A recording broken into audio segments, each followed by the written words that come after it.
Left-leaning politicians across the country are calling out Danielle Smith over her association with a controversial former Fox News host.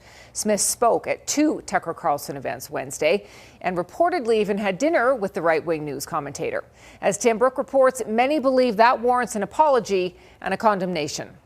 All right, so for today's video, we're going to be talking about the events that took place last week, towards the end of the week and into the weekend, as Tucker Carlson is currently on a bit of a tour. And he came to Canada and he was talking with the Premier of Alberta. Now, the significance of this is during the interview with her, she made this comment, and now all the Liberals have lost their mind. And this is the comment here. I wish you would put Stephen Guilbeault in your crosshairs as you're doing. Is he an engineer? He's an environmental zealot. He happens to be our environment minister federally. And I guess if you put that question to him, he believes he has the expertise and knowledge to tell us in Alberta how to run our power grid. I don't know if you know much about Stephen Guilbeault. I don't know if I've ever heard you talk about him. I'm wanting to learn less just by your description.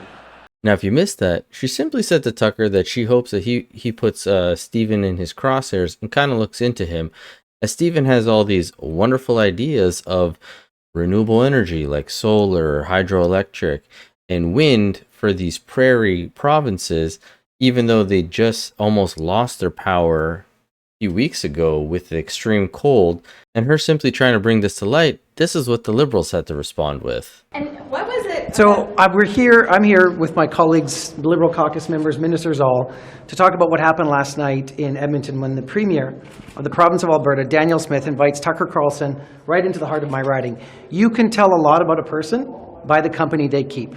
And I have knocked those doors in Edmonton Centre. And I know how progressive a riding Edmonton Centre is. I've represented it since 2015. And for Danielle Smith to bring the mouthpiece of the MAGA conservative far right to Edmonton Centre to spew hate about LGBTQ2 people is beyond the pale. It's deplorable, and we won't stand for it. And I can tell you, it is completely unacceptable for the Premier of any province to say that she wants to put a target on the back of any Canadian politician, and my friend and colleague Stephen Guilbeault simply for doing his job. You can have respectful discourse in this country. You can raise the issue. You can bang your fist on a table at a FedProv meeting. That's all legit. But you do not summon the dogs of MAGA conservatism to come and somehow try to scare us and to try to incite violence against politicians of any stripe, instead of trying to summon evil forces from the United States to try to take on one of our colleagues. Now, this guy Randy here goes on and on about the mouthpiece for the MAGA conservatives and, you know, how he's trying to scare us, yada, yada, yada. He's simply coming over. He's allowed to do what he wants to do. If people don't want to see Tucker Carlson, they don't need to go. They don't need to pay money. But there were people who were signing petitions to not have Tucker show up. There was even groups coming out and protesting outside of his event. It's just like, if you don't want to be there, if you don't want to see it, if you don't want to hear it, don't go.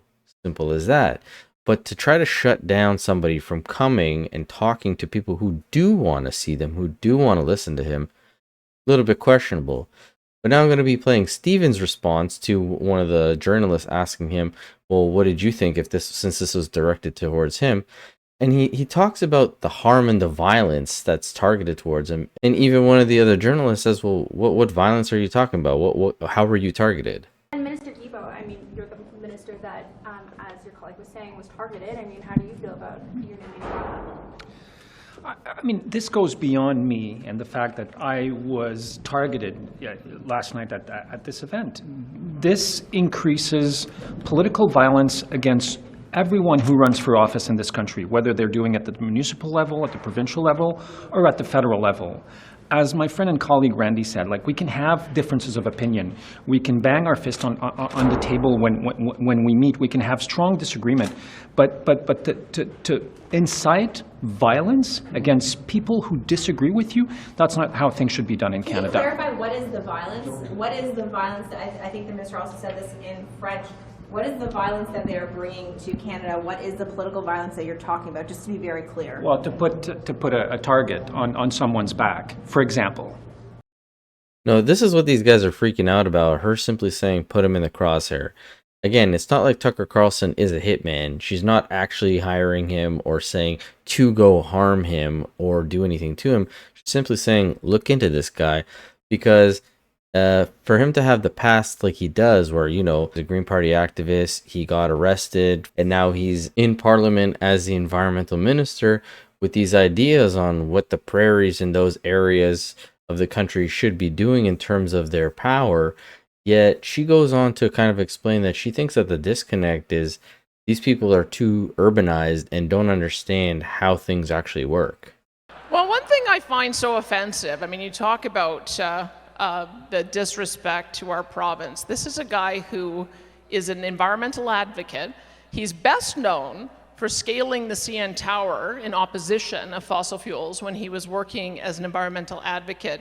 But he also scaled the house of our premier. So he's a rock climber, well, not an engineer. He's maybe he'd be better at that. But imagine that. Imagine somebody going and taking a criminal offense, going onto the roof of a premier, and then they make that person in charge of trying to dictate to us how to pull our resources out of ground, how to manage our natural resources, how to manage our electricity grid. That's what Justin Trudeau has done. So I'm trying to get him fired, and I would love your help on that. And I think as well, we have increasingly become urbanized. And so I suppose when you get disconnected from the land, disconnected from something real, disconnected from the dirty jobs, then do you understand that when you turn the lights on, they only work because of everything that is happening out in the rural area. When you go and fill up your car, it's only happening because we've been able to have people who are developing our natural resources. I think that's one of the disconnects that we end up having. I think that's such a smart analysis and totally true. But providing electricity to your population is not some kind of like boutique add-on you get if you pay extra taxes. That's like a baseline requirement of being a state. And if you can't provide electricity, you're a failed state, right? I think you may be surprised to hear me praise Michael Moore, because I think he has done more to recalibrate what we need to be thinking about with electricity. Prior to his movie, Planet of the Humans, I think there was this ideology that all you had to do is put up wind and solar and batteries and you get free electricity. And I think people actually believed that that was true. They didn't talk about the intermittency, nor did they talk about the fact that wind and solar aren't truly carbon neutral. I mean, you can't make a wind turbine without steel. Lots of carbon that goes into that. Fiberglass as well, lots of carbon that goes into that. The cement at the base, there's lots of carbon that goes into that. And the truckloads that it takes to get it to site, all of that is gasoline and diesel. But that's the kind of the piece that he put together, is he realized that you can't have wind and solar without a heavy reliance on fossil fuels. And I think it blew up the paradigm. And so now we're beginning to have a more honest conversation about what that looks like. But I think that there is this fantasy thinking that because people don't know how things work, that they believe that these simplistic solutions that are offered by politicians are actually achievable. You know, I think she did a fantastic job laying it out there. Yes, wind, solar, hydroelectricity, you know, those are all renewable sources for sure. But there's intermittency, you know, at night when there is no sun, or in those days where there's not enough wind to turn the wind turbines. And these things aren't carbon neutral. Like, you need to create carbon in order to make these things and then transport them. And they're heavy. Like, you're not going to have an electric vehicle bringing all these things like the turbine to the area that it's going to be installed.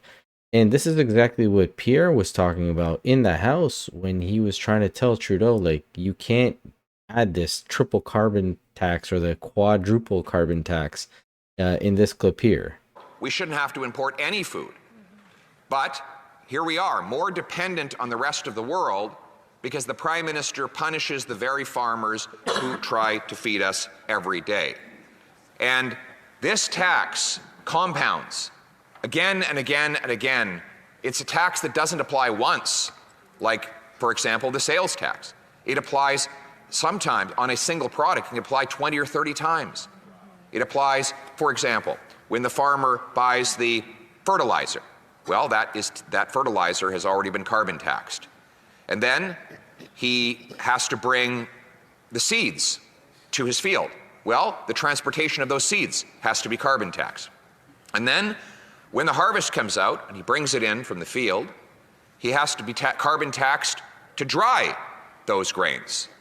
And then if he's presumably feeding those grains to his livestock, they might be in a barn. So that barn has to be heated during the winter. Yep.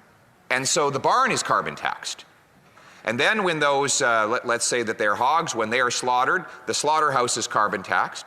And the trucker that ships the hogs to the slaughterhouse is carbon taxed.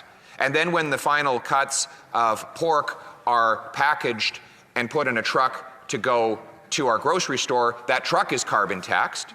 And then heating that grocery store, which is a lot of space to heat, that heat is carbon taxed as well.